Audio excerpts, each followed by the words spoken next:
నమస్తే welcome to today headlines. AP CM Chandrababu కీలక నిర్ణయం. ఇక ప్రతి సోమవారం పోలవరం సందర్శన. ఎల్లుండి ఏపీ డిప్యూటీ సీఎం గా పవన్ బాధ్యతలు. సచివాలయంలో డిప్యూటీ సీఎం కోసం ఛాంబర్ సిద్ధం. ఏపీ స్పీకర్ గా అయ్యన్న పాత్రుడికే ఛాన్స్.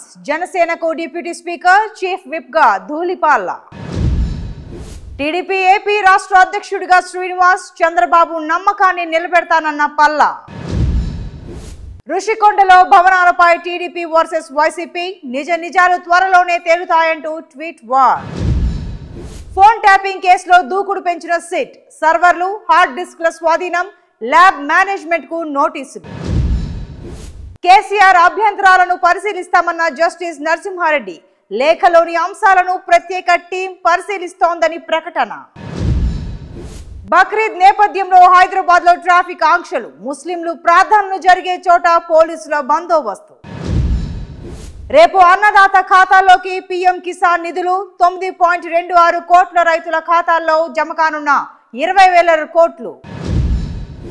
సెప్టెంబర్ నెల శ్రీవారి ఆర్జిత సేవా టికెట్ల విడుదల. ఈ నెల 21 నుంచి అందుబాటులోకి కోటా బుకింగ్. మరోసారి చెలరేగిపోయిన సైబర్ నేరగాలు. ఓ ప్రైవేట్ మహిళా ఉద్యోగి వద్ద నుంచి 13 లక్షల దోపిడీ. పశ్చిమ బెంగాల్లో ఘోర రైలు ప్రమాదం. 4 మృతి. రంగపాని, నిబ్జారి స్టేషన్ల మధ్య ఘటన. హైదరాబాద్ లో హల్చల్ చేస్తోన్న తార్ గ్యాంగ్. కిరాతక ముఠాల రాకతో నగరంలో అలజడి. యూపీఎస్సీ పరీక్షా కేంద్రానికి యువతిని సకాలంలో చేర్చిన పోలీస్. కానిస్టేబుల్ సురేష్ ను అభినందిస్తూ CM Revanth Reddy tweet.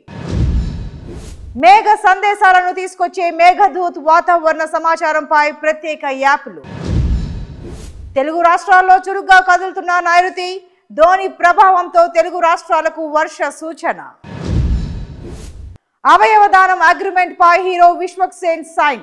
Metro retro noble cause event కు ముఖ్య అతిథిగా విశ్వక్. కుమ్మేసిన మహారాజా. 2వ రోజు డబుల్ కలెక్షన్స్. తెలుగు రాష్ట్రాల్లో 300 కోట్లు థియేట్రికల్ బిజినెస్.